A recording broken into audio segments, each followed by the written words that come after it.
안녕하세요. 서울에서 살고 있는 42살 여성입니다. 제가 어릴 때부터 부모님에게 늘 들은 말이 있습니다. 나쁜 짓 하지 말고 착하고 바르게 살아야 한다고 말이에요.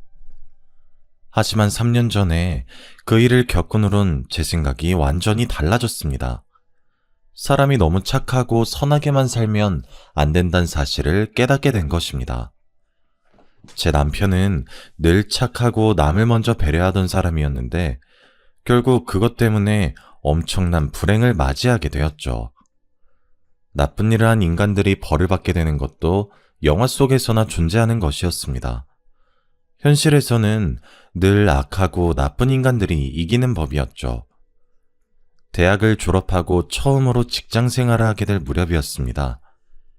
제가 다녔던 회사는 개인이 운영하는 회사였지만 만든 제품을 주로 국가기관에 납품하고 있어서 공익을 위한 봉사활동을 강조하고 있었습니다. 그래서 주말이 되면 각 부서별로 3명씩 차출해서 장애인 자활센터나 복지시설에서 봉사활동을 하도록 했어요. 한 달에 한 번꼴로 봉사활동에 나갔어야 했죠. 당연히 모든 동료들이 황금 같은 주말에 하는 봉사를 좋아하지 않았습니다. 하지만 인사고과에 반영되기 때문에 피할 수는 없었죠. 그런데 유독 한 사람만 봉사활동을 즐기면서 하고 있었습니다. 바로 제 남편이었습니다. 제 남편은 같은 회사에서 근무하고 있었지만 부서가 달라서 회사에서는 마주칠 일이 없었습니다. 그런데 봉사활동을 나갈 때마다 제 남편을 만날 수 있었죠.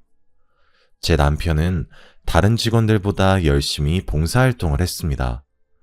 봉사하다가 남편과 친해져서 같이 다니다 보니 남편이 다른 사람들이 하기 싫어하는 일만 골라서 한다는 사실을 알아냈습니다. 화장실 청소나 이불 세탁처럼 더럽고 힘든 일을 자처해서 처리했는데요. 그 덕분에 주말마다 저희들은 편하게 봉사활동을 할 수 있었죠. 어느 날 봉사를 마치고 같은 부서의 언니와 카페를 가게 되었습니다. 그런데 언니가 남편에 대해 이런 말을 하더군요. 자재과 김대리 말이야. 자진해서 매주 봉사활동에 나가고 있는 거래. 뭐? 진짜로요? 어떻게 매주 봉사활동 나갈 수 있지? 난 한 달에 한 번도 나가기 싫어 죽을 지경인데. 글쎄, 아마 봉사활동 열심히 해서 인사고과에서 좋은 점수 받으려고 하는 거 아닐까? 언니는 남편이 매주 봉사활동을 하고 있는 이유가 승진 때문이라고 했어요. 저도 남편이 빠른 승진을 노리고 있는 거라고 생각했는데 나중에 그게 아니라는 걸 알게 되었죠. 남편을 볼 때마다 도움이 필요한 사람들을 위해 사는 사람 같다는 느낌을 받았거든요. 저는 그냥 시간만 때우려고 봉사를 대충 하고 있었어요. 손은 움직이고 있었지만 눈은 항상 시계에 가 있었죠. 왜 이렇게 시간이 안 가나 불만스러운 생각뿐이었습니다. 빨리 마치고 친구들을 만나서 영화도 보고 술도 한잔하면서 주중에 쌓인 스트레스를 풀고 싶었거든요. 그런데 봉사할 때마다 시간이 너무 느리게 가서 짜증이 밀려왔습니다. 봉사시설에서 일을 할 때마다 저도 모르게 한숨이 나오곤 했습니다. 그러다가 어느 날은 두꺼운 이불을 전부 다 걷어서 빨아야 한다는 거 있죠. 그날 하필이면 저와 남편 둘이서만 봉사를 하러 나와 있었습니다. 게다가 주말이라 장애인 시설 관계자도 달랑 한 명밖에 없었는데요. 그 관계자분도 처리할 업무가 있어서 도와주지 못한다면서 미안해 하더라고요. 아니, 선생님도 도와주지 못하신다고요? 산더미 같은 이불 빨래를 둘이서 어떻게 해요? 다른 일도 많은데. 그냥 웃으면서 해요.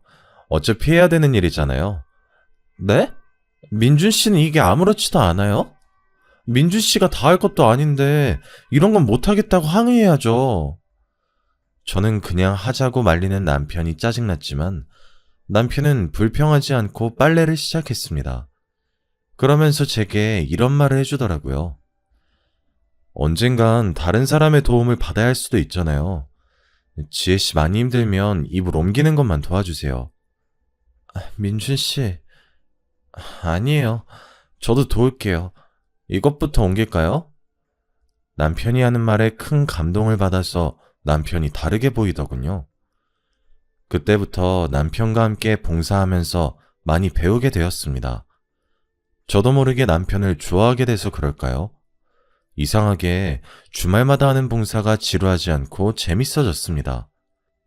그래서 저도 남편처럼 매주 봉사활동을 시작하게 되었죠.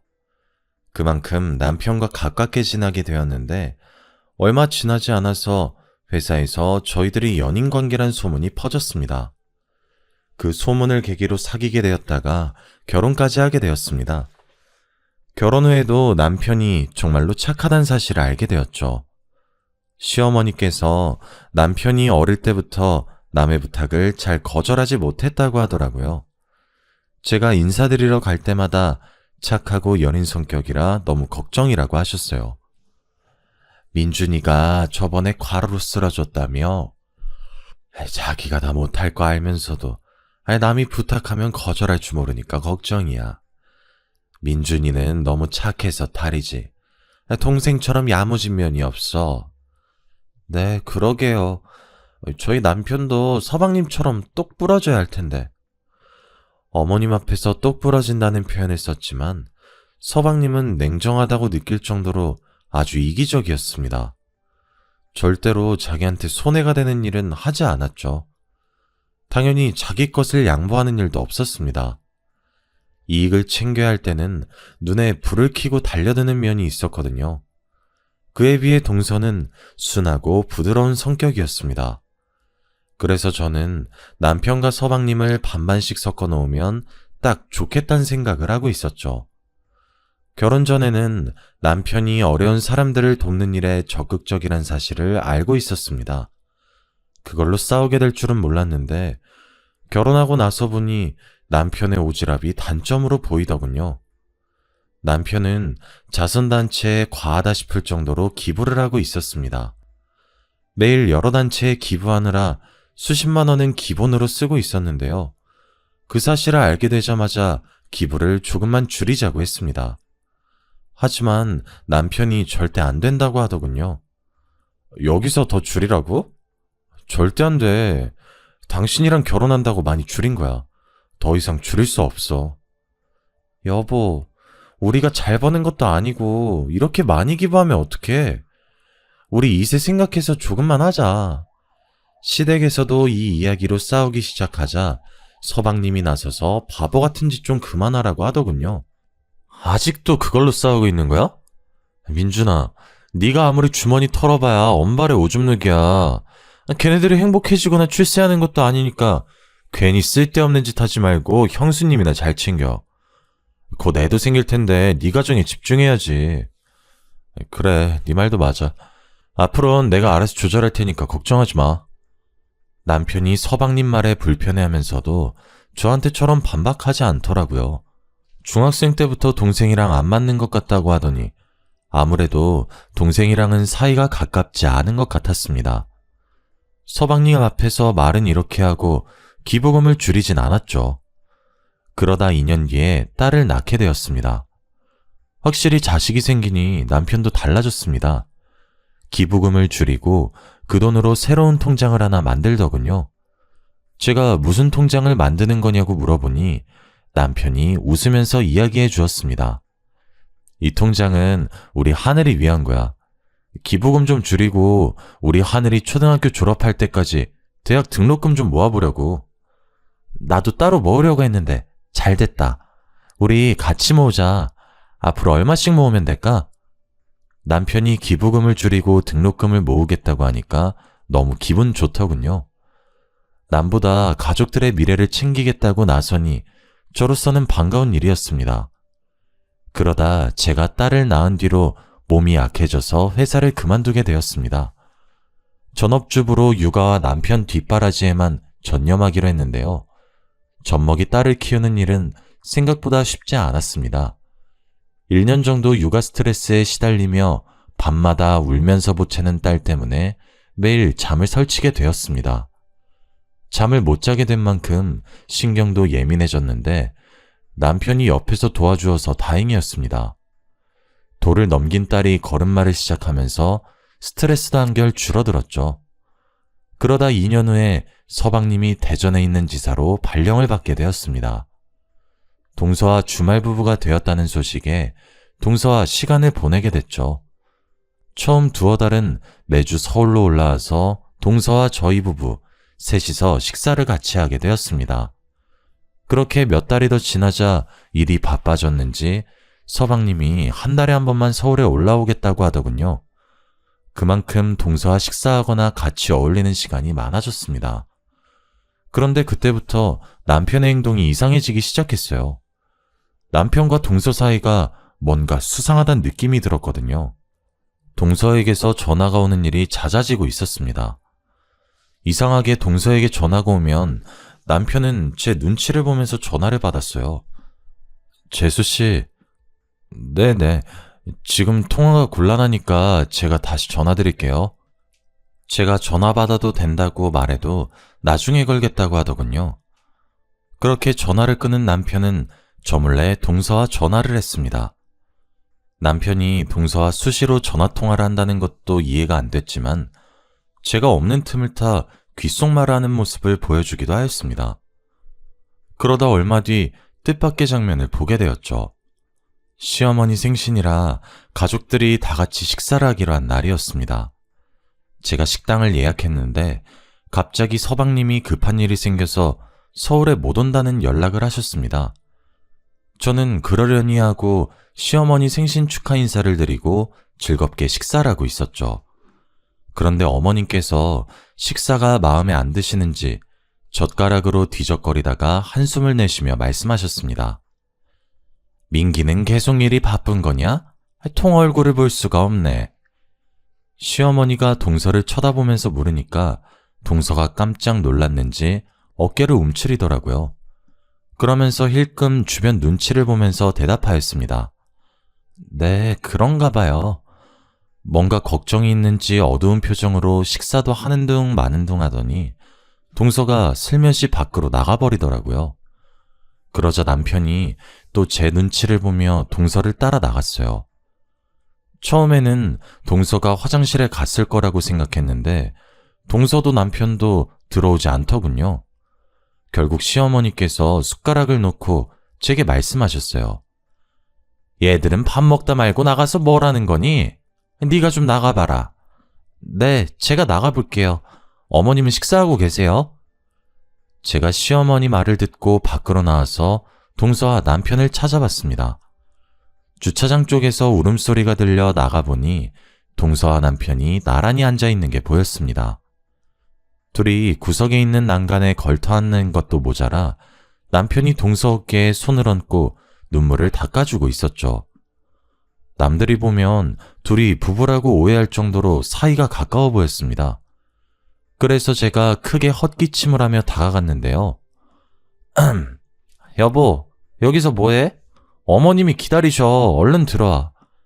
아, 네, 형님. 지금 들어갈게요.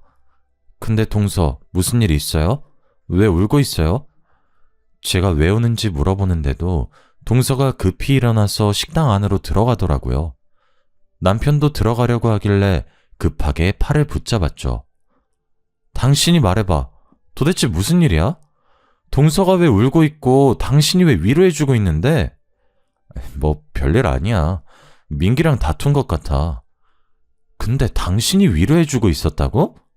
아니, 그게 아니라 남편 말로는 동서가 어머님 생신인데 못 오면 어떡하냐고 서방님에게 잔소리를 했다고 합니다. 서방님도 그 말을 듣고 화가 나서 회사에서 시킨 일인데 어떡하냐고 짜증을 냈다고 해요. 그래서 말다툼을 하다가 기분이 상해서 눈물을 흘렸다고 하네요. 다른 건 몰라도 그 말만큼은 믿었는데 남편이 그냥 아무 말이나 둘러댔다는 사실을 알아냈죠. 며칠 뒤 남편이 일주일 동안 출장을 간다고 했거든요. 딸도 학원 가서 집에 없고 남편도 집에 없으니 동서는 어떻게 지내나 궁금해졌습니다. 같이 밥 한 끼 하자고 전화를 하니 동서가 무척이나 당황스러워 하더라고요. 밥을 먹자고요? 아, 근데 어쩌죠? 오늘은 선약이 있어서 안 될 것 같아요. 아, 그래? 아쉽다. 다음에 같이 먹자. 제가 전화를 끊으려고 하니까 동서가 거절해서 정말 미안하다고 하더군요. 지금 생각해보면 가식적인 여자였습니다. 다음날 제가 충격적인 전화를 받았거든요. 출장을 갔다는 남편이 교통사고가 났다는 거 있죠? 게다가 생명이 위태롭다는 연락을 받고 온몸이 굳어버리고 말았습니다. 병원으로 가는 내내 심장이 터질 것 같았어요.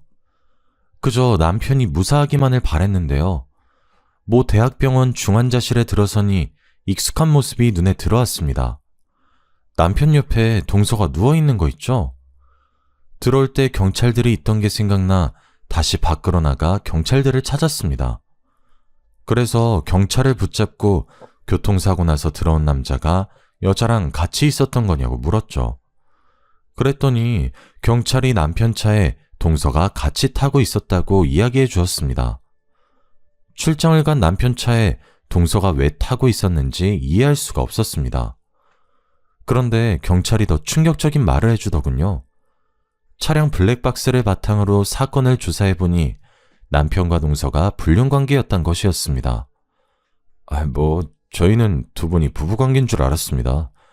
그런데 선생님께서 아내분이라고 하고 동생분 증언에 의하면 두 분이서 몰래 여행을 갔다가 사고가 난 것 같다고 하더라고요. 동생이요? 혹시 서방님 여기 오셨어요? 네, 선생님보다 먼저 오셔서 저희 조사에 응하셨습니다. 예전부터 불륜 사실을 알고 있었다고 말씀하셨거든요. 저희 남편이 불륜을요? 확실해요? 그 블랙박스 화면 보여주시면 안 돼요? 경찰이 개인정보보호법상 함부로 보여줄 수 없다고 하길래 볼 수 없었습니다. 저는 그래서 경찰의 말을 믿을 수가 없었습니다. 그렇다고 해서 경찰이 저한테 거짓말을 할 이유는 없었죠. 그 누구보다 착한 남편이 동서와 내연관계를 맺는 더러운 짓을 하다니 저는 이 순간이 꿈처럼 느껴지고 있었습니다. 그때 등 뒤에서 서방님 목소리가 들렸습니다. 경찰 말대로 서방님이 저보다 먼저 병원에 와 있었던 겁니다. 제가 언제부터 와 있었던 거냐고, 혹시 블랙박스 동영상은 봤냐고 물어보니까 서방님께서 굳은 표정으로 말씀하시더군요. 형수, 나 사실 블랙박스 동영상 본 적 있어. 누가 내 차 긁고 갔길래 블랙박스 동영상 확인해보니까 둘이서 몰래 여행을 갔더라고. 이번만 간 게 아닌 것 같아. 운전하면서 별의별 짓을 다 하는데 사고가 날 수밖에 없겠더라. 그러니까 형수님도 마음 굳게 먹고 이겨내야 돼. 나도 너무 기가 막혀서 믿겨지지 않지만 지금은 경찰 조사를 믿을 수밖에 없어. 어떻게 이런 일이... 전 믿을 수 없어요. 서방님은 왜 말씀해주지 않은 거예요? 제 남편이 바람을 피고 있으면 말씀해줘야죠. 내가 어떻게 그래. 우리 애들이 이혼 가정이라고 놀림받을까봐. 이번만 참자. 이번만 봐주자. 용서해주려고 노력하고 있었는데. 서방님이 울길래 저도 눈물을 흘렸습니다. 그날만 운 게 아니었습니다. 제가 몇 날 며칠을 울면서 제발 아니길 바랬지만 며칠 후에 경찰이 사고에 대한 결론을 내려버렸습니다. 남편이 회사 일로 출장을 간다는 것도 거짓말이었죠. 블랙박스를 근거로 남편과 동서가 내연관계였으며 남편의 운전부주의로 사고가 났다는 사실이 밝혀졌습니다. 설마 했는데 하늘이 무너지는 기분이 들었죠. 제가 분노에 차 안절부절 못하는데도 서방님은 차분하셨습니다. 사실 전부터 남편과 동서가 수상해 보였다고 이야기해 주었는데요. 형수님한테 이런 말까지 하게 될 줄은 몰랐네. 제가 대전에 내려가면서부터 민준이랑 집사람 사이가 더 가까워진 것 같더라고. 사실 전부터 이상하긴 했는데 서방님은 몇 달 전에 있었던 어처구니 없는 일을 이야기해 주었습니다. 서방님께서 주말 업무가 남아서 서울에 못 올라간다고 동서에게 전화를 했다고 하는데요. 그런데 생각보다 업무가 일찍 끝나서 급히 서울로 올라갔다고 합니다. 집에 들어가니 남편과 동서가 같이 있어서 깜짝 놀랐다고 하죠. 아니, 형이 왜 여기 있어? 네가 없으니까 재수씨가 심심하다고 해서 놀러왔어. 왜? 내가 못 올 때라도 왔어? 그건 아닌데 놀러 올 거면 말을 하지 그랬어. 네가 있어서 깜짝 놀랐잖아. 가족끼리 놀러 올 수도 있지. 놀랄 게 뭐가 있어? 남편의 당당한 태도에 서방님은 더 이상 할 말이 없었다고 합니다. 동서가 남편과 자주 연락하거나 만난다는 사실을 알고 있었지만 설마 그런 짓을 저지를 거라고는 상상조차 못했다고 해요. 서방님의 말을 들으니 남편과 동서가 은밀하게 뭔가를 속삭이던 모습이 떠올랐습니다. 주차장에서 남편이 어깨를 토닥여주면서 속삭이던 모습. 믿고 싶지 않았지만 둘이 불륜을 저지르고 있는 것 같았죠. 일단 남편과 동서가 정신을 차려야 불륜에 대해 캐묻던지 할 수 있을 것 같았습니다. 그래서 저는 시어머니께 딸을 맡기고 남편 옆에 붙어서 간병을 했습니다. 말도 하지 못하고 누워있는 남편을 보니 만감이 교차하더군요. 마누라 몰래 재수씨와 재미를 보다가 천벌을 받은 것 같다는 생각도 들었죠. 서방님도 회사에 휴가를 내고 병원에 자주 들리셨습니다. 그런데 며칠 뒤에 서방님이 누군가와 전화통화하는 소리를 듣게 되었습니다. 화장실을 다녀오는데 비상구 쪽에서 서방님 목소리가 들려오더군요. 조금만 더 기다리라니까.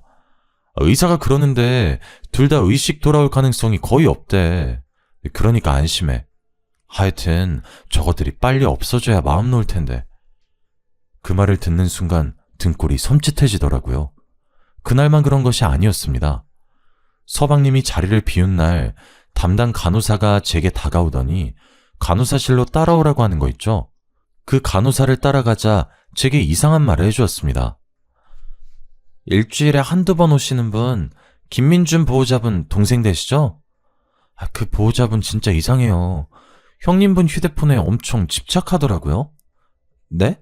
서방님이요? 네, 김민준님이 병원에 실려온 첫날에 핸드폰부터 챙겼어요. 교통사고 났는데 어디 다쳤나, 숨은 붙어있나 확인도 안 하더라고요. 그리고 그분이 어떤 여자와 전화통화하는 것도 들었는데요. 간호사가 우연히 병원 복도에서 서방님이 전화통화하는 걸 들었나 봅니다. 휴대폰에서 여자 목소리가 들렸다고 하더라고요. 일부러 사고를 내고 숨기고 있다는 것 같다는 말에 손발이 떨리기 시작했습니다. 아무래도 이상한 느낌이 들어서 사모님에게 말씀드리는 거예요. 그런데 대전에 있는 분이 어떻게 서울에 있는 사모님보다 먼저 병원에 올 수 있을까요? 가만히 생각해보니 간호사 말이 맞았습니다. 게다가 서방님의 수상한 행동은 여기서 멈추지 않았습니다. 제가 서방님을 보자마자 남편의 휴대폰을 달라고 했습니다. 서방님이 저희 남편 핸드폰 가지고 계시죠? 남편 물건이니까 제가 가지고 있을게요. 갑자기? 나 집에 두고 왔는데? 그럼 지금 가서 가지고 오세요. 대전 숙소에 있다는 말이었는데 거기까지 다녀오라고? 형수한테 무슨 일 있었어? 아니 그게 아니라 남편 핸드폰 보고 싶어서 그래요. 그 사람이 속도 위반하거나 신호 위반할 사람이 아닌데 갑자기 사고가 나서. 설마 나 지금 의심하는 거야? 지금 무슨 소리 하는 거예요? 제가 왜 서방님을 의심해요? 근데 왜 핸드폰을 보고 싶어 해? 핸드폰에 무슨 증거라도 남아있을까봐? 내가 확인해봤는데 아무것도 없었어. 그렇다면 다행이지만 남편 사진이라도 건지고 싶어서 그래요. 저한테 남편 사진이 별로 없어서. 그래? 그럼 내가 줄게. 나 형 사진 많이 있어. 서방님, 이렇게까지 안 주는 이유가 뭐예요? 그냥 줄 수 있잖아요. 너야말로 이상하다? 왜 자꾸 핸드폰을 달라고 하는 거지? 제발 주세요. 우리 하늘이가 가지고 있고 싶다고 했어요. 정말 서방님이 뭔가 숨기고 있다는 생각에 눈물이 나오더라고요. 막장 드라마 같은 일이 나한테 일어나다니. 이 상황이 믿겨지지 않아서 제발 아니길 바라며 눈물로 호소했습니다. 제가 제발 달라고 하니까 그제야 대전에서 올라오는 길에 가져다 준다고 하더군요. 제가 혹시 몰라서 대전에서 온다는 날에 꼭 가져오라고 전화했는데 깜빡 잊었다고 하였습니다. 갑자기 전화를 걸어서 지금 대전에 있으면 택배로 보내달라고 해도 소용이 없었습니다. 굳이 자기가 가지고 있겠다면서 끝까지 휴대폰을 주지 않더군요. 일주일 뒤에 남편이 세상을 떠나고 말았습니다. 서방님은 이때를 기다렸다는 듯이 납골당과 화장 이야기를 꺼냈습니다. 그러면서 유품인 휴대폰을 같이 태워버리겠다고 했어요. 그날 밤에 저는 서방님이 남편의 핸드폰을 어디에 뒀는지 확인했습니다. 그리고 몰래 남편의 휴대폰에서 유심칩을 빼두었죠. 이틀 뒤 남편의 시신이 화장 처리되었습니다. 서방님이 남편의 장례식에서 목 놓아 통각하는 모습이 아내인 저보다 더 슬퍼 보이더군요. 하지만 저는 그 모습을 믿지 않았습니다. 며칠 후에 남편의 휴대폰을 복원시켜서 사진과 문자를 살펴보았죠. 그리고 서방님이 숨기고 있던 끔찍한 비밀을 알게 되었습니다. 서방님은 동서 몰래 내연녀를 만나고 있었습니다. 불륜 사실을 동서가 알게 된 순간 대전지사 근무를 시작하게 되었죠. 서방님은 내연녀와 대전에서 살림을 차렸고 서울에는 일이 바쁘다는 핑계로 올라오지 않았습니다. 동서는 서방님이 너무 수상해 보여서 대전에 내려갔다가 서방님의 불륜 현장을 목격하게 된 겁니다. 화가 머리끝까지 난 동서가 내연녀와 머리채를 쥐어뜯으며 싸웠고 서방님에게는 가정으로 돌아오라고 사정을 했다고 하는데요. 여보, 내가 다 용서해줄게. 당신이 바람핀 거 없었던 일로 해줄 테니까 지금이라도 돌아와. 난 그럴 생각이 없어. 그러니까 그냥 이렇게 살든지 아니면 이혼하든지 둘 중 하나 선택해. 뭐? 이럴 거면 왜 나랑 결혼했어? 2년이랑 결혼하지 왜 결혼했냐고.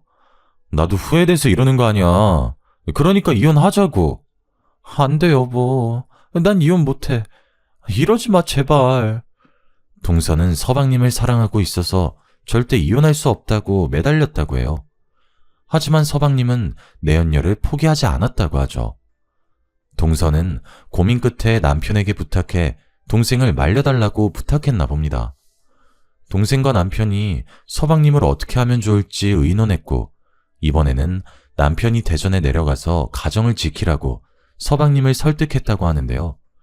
내연녀에게 홀딱 반한 서방님이 남편에게 험악한 말을 하는 바람에 둘은 크게 싸우게 되었다고 합니다.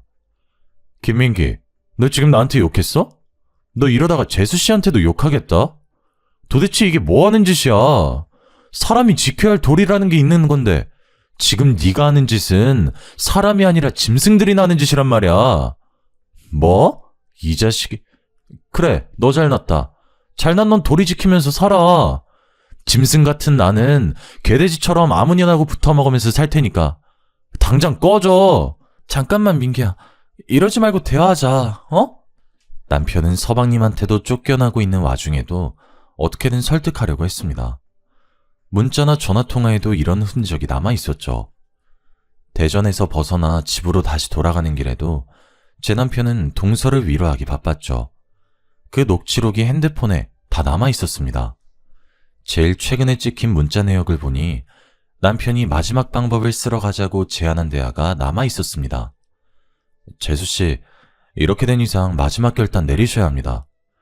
같이 대전으로 내려가서 민기랑 단판 지어요. 이번에도 안 되면 그냥 이혼하고 위자료 받아내세요. 네, 저도 이제 지쳤어요. 이제 아주버님 말대로 할게요. 그날 바로 날짜를 잡아서 대전에 내려가기로 한 내용을 보는데 가슴이 찢어질 것 같았습니다. 며칠 뒤에 남편이 동서를 태우고 대전에 갔다가 사고를 당한 것이었습니다. 서방님이 뉘우치고 내연녀를 포기했으면 이런 일은 없었을 겁니다. 휴대폰에는 남편이 서방님에게 보낸 마지막 문자가 남아 있었죠. 민기야, 지금 대전에 왔어. 어디로 갈까? 땡땡 식당으로 와. 그 여자랑 같이 나갈 거니까 우리 사자 대면에서 오늘 결판 내리자. 우리 이렇게 된 거 좋게 끝내자. 재수 씨랑은 연인이었고 가족이었잖아. 좋게 끝내면 나중에 탈도 없을 거야. 그러니까 너무 싸우지 말자. 어? 그 문자를 보니까 눈물이 그치질 않더군요. 저는 남편에게 속은 게 아니라 서방님에게 속고 있었던 겁니다. 파렴치한 불륜을 저지른 건 서방님이었던 거죠. 그 사실을 숨기려고 남편의 휴대폰을 감춰버려 놓고 연기를 하다뇨. 남편의 사고도 분명히 서방님과 관계가 있다는 생각이 들었습니다. 그 전화통화, 서방님의 행동이 너무 수상해 보였거든요. 그러다가 제 예감이 맞다는 사실을 알게 되었습니다.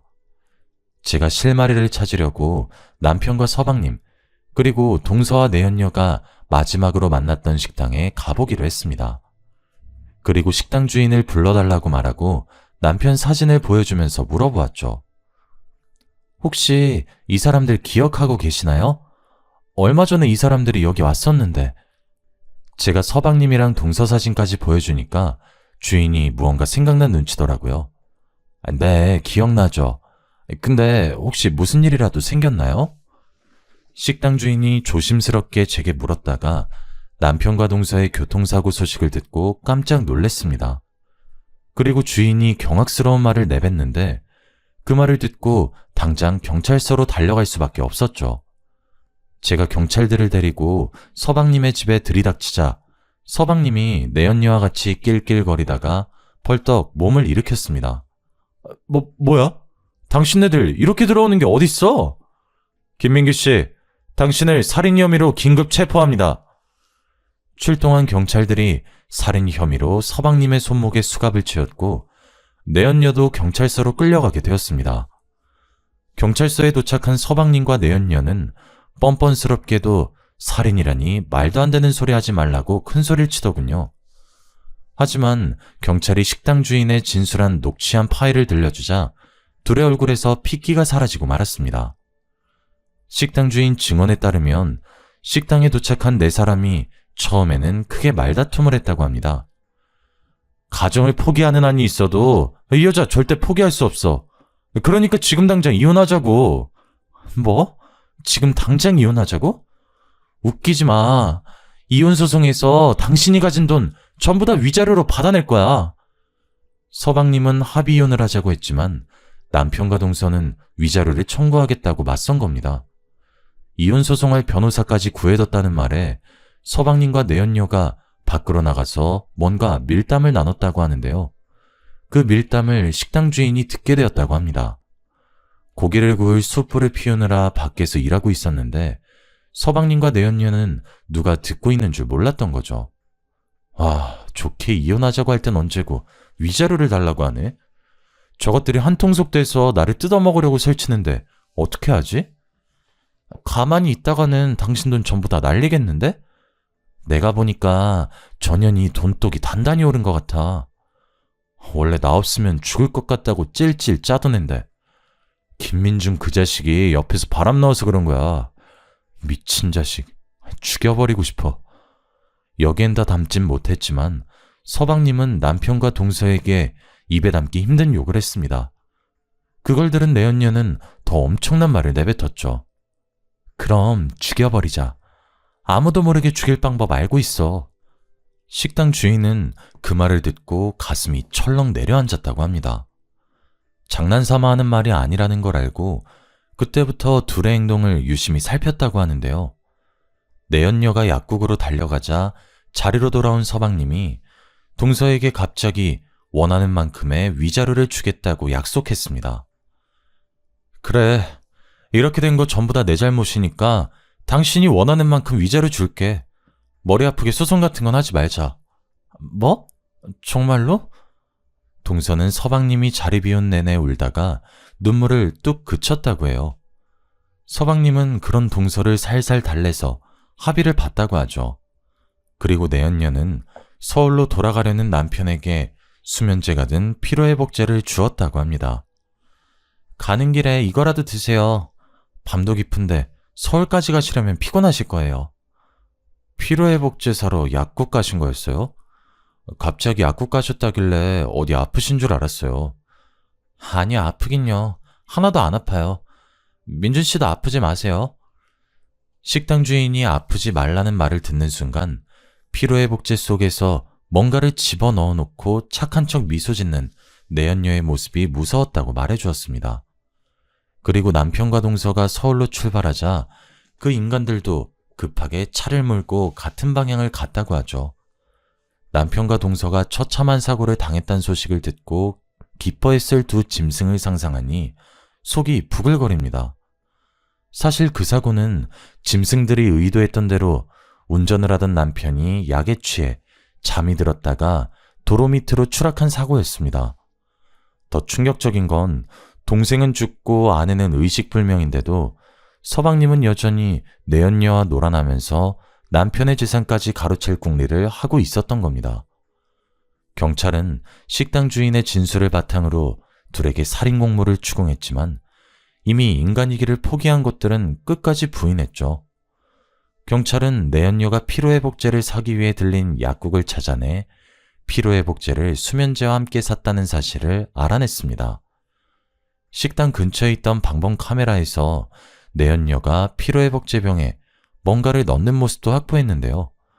결국 경찰 내에서 서방님과 내연녀는 공모에서 의도적으로 남편과 동생을 살해했다는 결론이 났습니다. 검찰은 둘을 살인 및 살인 미수 혐의로 구속했습니다. 아무리 여자에 홀렸다고 하더라도 어떻게 내연녀 말만 듣고 친동생과 아내를 죽일 수 있을까요? 서방님 생각을 할 때마다 소름이 끼치고 눈물밖에 나오지 않습니다. 그런데 어처구니 없게도 그 인간들은 재판 결과 실형을 선고받았는데 형벌이 너무 무겁다면서 항소를 했다고 하네요. 항소 결과로 제발 형벌이 가벼워지지 않길 바랍니다. 이렇게 안 좋은 소식만 들리던 와중에 동서가 드디어 의식을 회복하게 되었습니다. 그런데 동서가 사고 이전에 있었던 기억을 다 잊어버린 것 같더라고요. 서방님이 바람피기 전까지만 기억하고 있어서 마음이 아팠습니다. 내가 왜 병원에 있는 거지? 형님, 우리 그이는 어디 갔어요? 그이랑 같이 드라이브 하고 있었던 것 같은데 기억이 안 나. 우리 남편이랑 애들은 안 다친 거죠? 동서, 그게 아니라 동서에게 서방님이 바람피고 있었고 위자료 때문에 동서를 죽이려고 했다고 말할 수 없었습니다. 결국 고민 끝에 동서에게는 서방님이 해외 출장 갔다고 둘러댔습니다. 그리고 동서가 완전히 회복되면 진실을 말해줘야겠죠. 의사는 동서의 회복 속도가 생각보다 빨라서 시간이 지나면 혼자서 걸을 수도 있을 거라고 하더라고요. 저는 동서한테 어떻게 말하면 좋을까요? 사실 동서를 보러 병문안을 갈 때마다 죄책감이 생깁니다. 우리 그이는 왜 안 오는 거냐고 전화라도 해보자고 저를 보채고 있거든요. 그렇다고 해서 갑자기 진실을 이야기해주면 충격받아서 쓰러질까봐 걱정이 됩니다. 아예 처음부터 진실을 말해줄 걸 그랬나 봐요. 어젯밤부터 계속해서 후회가 되네요. 여러모로 마음이 불편해져서 이렇게 사연을 보내봅니다. 제가 어떻게 하면 좋을지 조언해 주시면 감사드리겠습니다.